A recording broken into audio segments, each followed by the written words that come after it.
Hello, glad you're here. We're going to solve for the variable x in this video.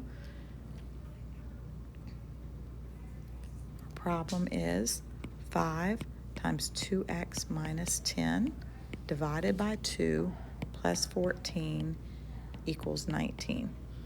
We're going to end up with 5 times 2x, which is 10x, 5 times a negative 10, which is a negative 50, divided by 2, which gives us 5x minus 25.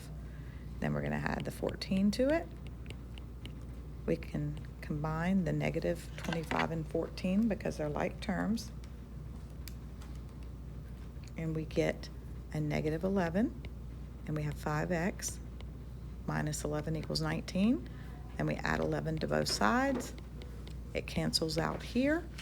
19 plus 11 is 30. So I'm going to move right here. I get 5x equals 30, which means 5 times some number equals 30. If I divide through by 5, I know that my answer is 6.